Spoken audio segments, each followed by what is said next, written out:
Hi guys, welcome back to Radhika Shiva classes and today I am going to explain Gitanjali poem number 50.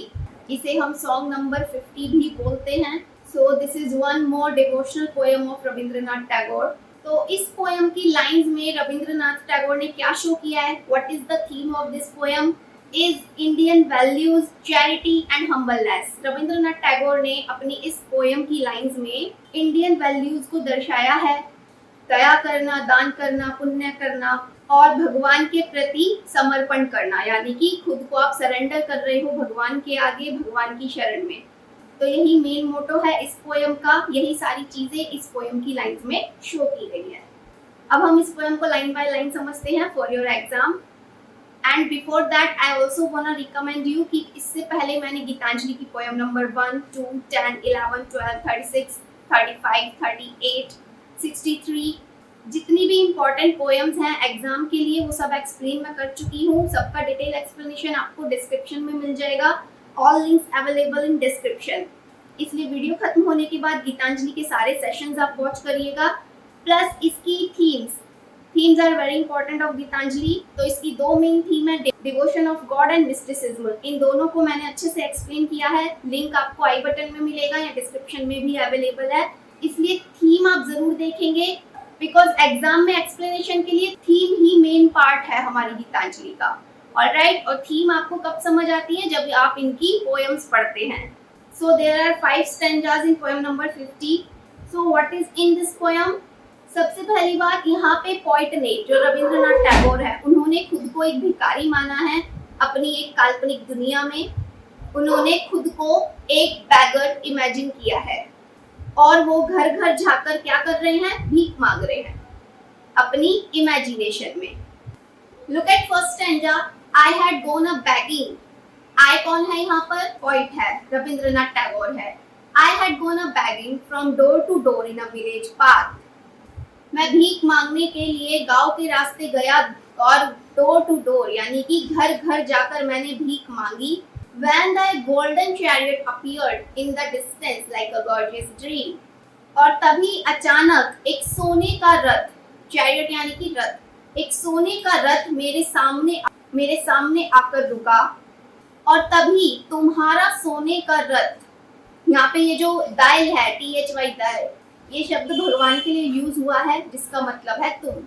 तभी तुम्हारा जो सोने का रथ है वो मेरे सामने आकर रुका like a gorgeous dream, जो कि एक शानदार सपने की तरह था. And I wonder who was this king of all kings. और जब मैंने तुम्हें देखा तो मेरे मन में क्या आया कि ये राजा कौन है जो सभी राजाओं का राजा लगता है. यानी कि भगवान की छवि देखकर वो उनको एक राजा समझ रहे हैं जो कि पृथ्वी के यानी कि धरती के सभी राजाओं का राजा है. यानी कि इतना सुंदर उनका रथ है और इतनी सुंदर उनकी वेशभूषा. तो वो सीन कैसा लग रहा है रविंद्रनाथ टैगोर को? गॉर्जियस ड्रीम, एक शानदार सपने की तरह. Second stanza. My hopes rose high. और तुम्हें देखकर उस सोने के रथ पर मेरी आशा और ज्यादा बढ़ गई और ज्यादा ऊंची हो गई.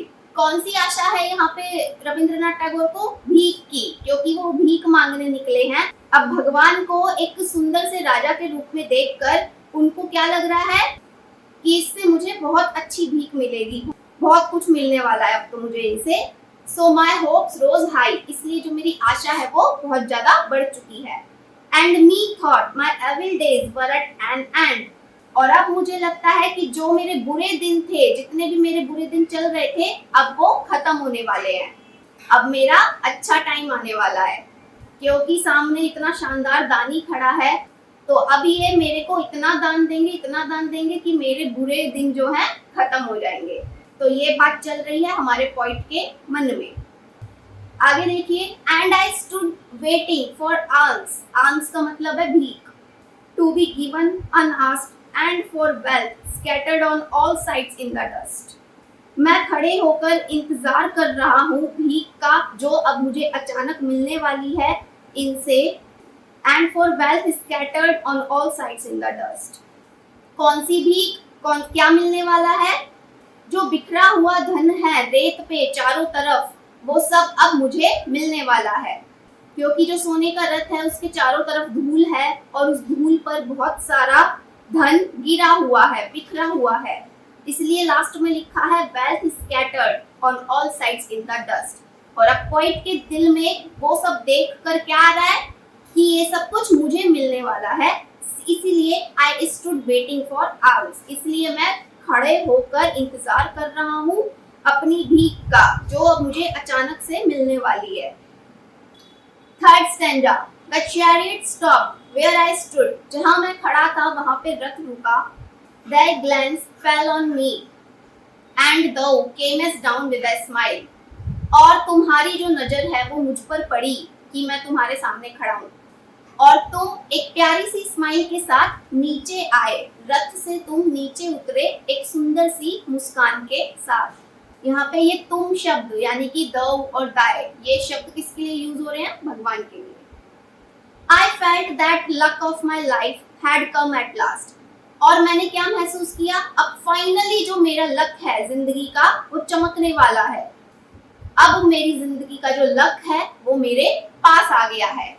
Then of a sudden thou didst hold out thy right hand and say, What has thou to give to me? अब यहाँ पे जो हमारा पॉइंट है उसकी आशा पूरी पलट गई, खत्म हो गई। जैसे क्या लिखा है?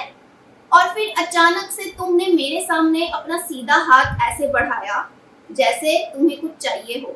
हमें जब कुछ चाहिए होता है, मांगना होता है, तो हम अपने हाथ आगे ऐसे करते हैं, तो वैसे ही सेम भगवान ने किया पोइट के आगे। और फिर भगवान ने क्या कहा? What has thou to give to me? तुम्हारे पास क्या है मुझे देने के लिए? अब ये शब्द सुनते ही पोइट के तो छक्के छूट गए। पोइट ने क्या सोचा? अरे मुझे तो लगा था ये मुझे दान देने आ रहे हैं, लेकिन ये तो उल्टा मुझसे ही मांग रहे हैं। तो भगवान ने क्या किया? पोइट के आगे हाथ फैलाया और कहा कि तुम मुझे क्या दे सकते हो? चलिए fourth stanza. What a kingly jest was it to open thy palm to a beggar to beg. ये कैसा राजसी मजाक है, ये कैसा एक राजा का मजाक है जो खुद एक भिखारी के आगे अपना हाथ फैला रहा है। क्योंकि पॉइंट क्या समझ रहा था? ये तो एक बड़ा राजा है, यानी कि ये तो भगवान है, तो ये इनका कैसा मजाक है, ये मेरे साथ कैसा मजाक कर रहे हैं, भिखारी के ही आगे भीख मांग रहे हैं, मेरे आगे हाथ फैला रहे हैं। I was confused and stood undecided.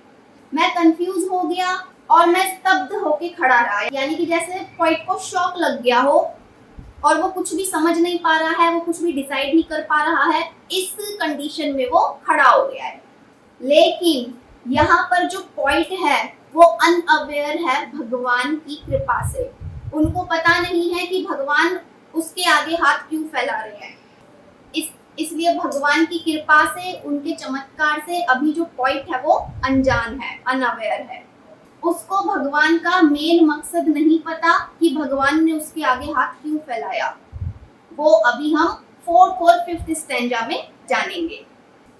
तो बात तो सिंपल सी है, भगवान अपने पास कुछ नहीं रखते, भगवान तो सिर्फ देते ही देते हैं, और यहाँ भी भगवान देने ही आए हैं। लेकिन पॉइंट के आगे हाथ फैलाकर वो उसको टेस्ट कर रहे हैं, वो उसकी परीक्षा ले रहे हैं। भगवान कृपा बरसाने से पहले परीक्षा तो लेते ही है ना, so it is a kind of test. उसके बाद पॉइंट ने क्या किया? And then from my wallet I slowly cook out the least little grain of corn and gave it to thee. फिर मैंने अपनी ही जेब से, अपने वॉलेट से मक्के का एक छोटा सा दाना निकाला, अनाज का एक दाना निकाला और उनको दे दिया। अब ऐसा नहीं है कि पॉइंट के वॉलेट में केवल एक ही अनाज का दाना था, एक ही मक्के का दाना था। मक्के अनाज काफी था, जैसे आधी किलो हो गया या 250 ग्राम हो गया, तो उसमें काफी सारे दाने होते हैं, राइट। लेकिन पॉइंट ने क्या किया? वो सारा का सारा देने की जगह उसने केवल एक ही दाना दिया, केवल एक। सो अब लास्ट का स्टैंजा देखते हैं। But how great my surprise when at the day's end I emptied my bag on the floor to find the least little grain of gold among the poor heap. तो इस line में point कहता है कि जब दिन खत्म हुआ, यानी कि in the end of the day, जब मेरा दिन खत्म हुआ और शाम होने को आई, तब मैंने अपना बैग खाली किया। कौन सा बैग? जिसमें अनाज था, जिसमें से उसने एक दाना निकाल कर दिया था। मैंने अपना वो बैग खाली किया फ्लोर पर और मैं सरप्राइज हो गया देखकर। क्या? कि उस अनाज के ढेर में मुझे एक छोटा सा गोल्डन ग्रेन मिला। Find the least little grain of gold among the poor heap. मैंने जब अपना वो अनाज का बैग खाली करा, फ्लोर पे सारे अनाज को डाल दिया, सारा ढेर हो गया, तो उसमें मैंने क्या पाया? एक छोटा सा सोने का ग्रेन, अनाज। इसका मतलब क्या हुआ कि जो मक्के का दाना उसने भगवान को दिया था, जब भगवान ने ऐसे मांगा कि तुम मुझे क्या दे सकते हो, तो जो छोटे से अनाज का दाना उसने भगवान को दिया था, वही अनाज का दाना भगवान ने उसको सोना बनाकर लौटाया। तो ये थी भगवान की कृपा। अब ये चीज देखकर यहाँ पर पॉइंट हो जाता है सरप्राइज और वो रोने लगता है फूट फूट कर।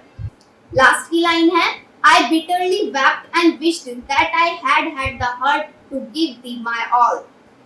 अब यहाँ पर ये सब कुछ देखने के बाद जो पॉइंट है वो फूट फूट के रोने लगता है और कामना करता है कि काश मैंने उस समय अपना सारा का सारा अनाज उन्हें दे दिया होता।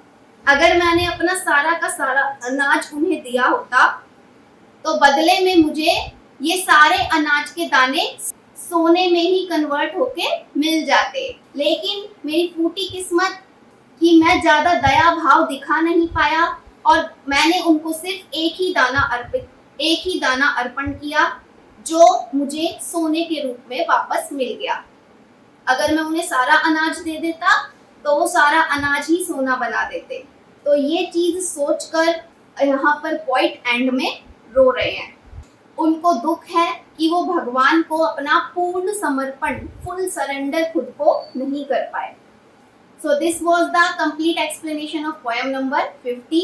एक्सप्लेनेशन कैसा लगा कमेंट में जरूर बताना और अब आप इसका थीम एनालिसिस जरूर देखिए एंड इंस्टाग्राम और फेसबुक पे आप मुझे रिकमेंड कर सकते हैं कि नेक्स्ट एक्सप्लेनेशन आपको कौन सा चाहिए।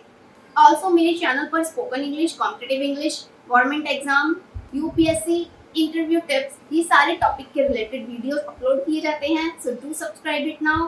Take care and bye bye.